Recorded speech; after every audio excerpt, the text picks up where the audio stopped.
kanka kana gini har ka yi gini har ka kai shiga cikin gidan to yi wani yana jin rana yace ka zo zai baro gida ne ya matsa shiga cikin gidanka yana tunanin gidanka ya hina shi.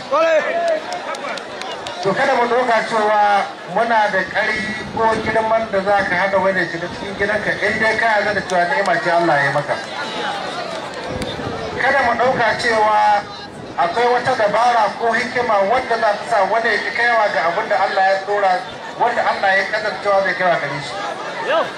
Duk abin da Allah ya tsara ko da APC ko ba APC mun sani cewa Allah ya riga ya yi gwamnan Zamfara na farko da na ƙarshe.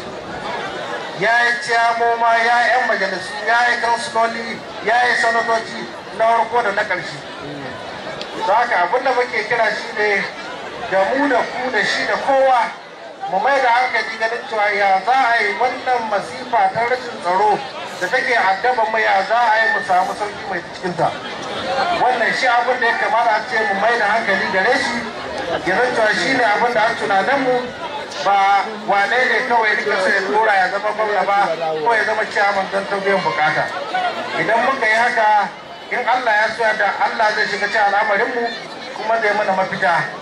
Saboda haka ni abin da nake kira har gobe a duk lokacin da ko dan turo yake zai shiga jam'iyyarka ka ce kana maraba da shi kai wata cewa alheri da a cikin jam'iyyar Allah ya baku da kai da ci. Shi abin da ya kamata kowa ya kula da shi ya san da shi ya san cewa babu wani wanda zai shigo jam'iyya ya ce a shi ya ɗauki duk wani kudura da Allah yake da cikin jam'iyya. Allah ya tsara komi.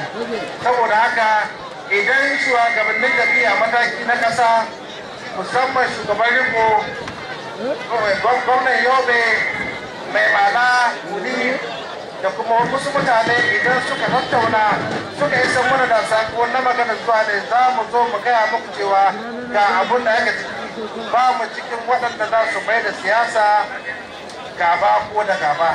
Ba ma siyasa da gaba, ba ma siyasa da kiyayya, ba ma siyasa da hasada. Kowa ya sai da aka shekaru suka gabata an yi gwagwarmaya ta GN an yi kowane da abu amma yau ga mu Allah ya ga dama ya haɗe ko guda.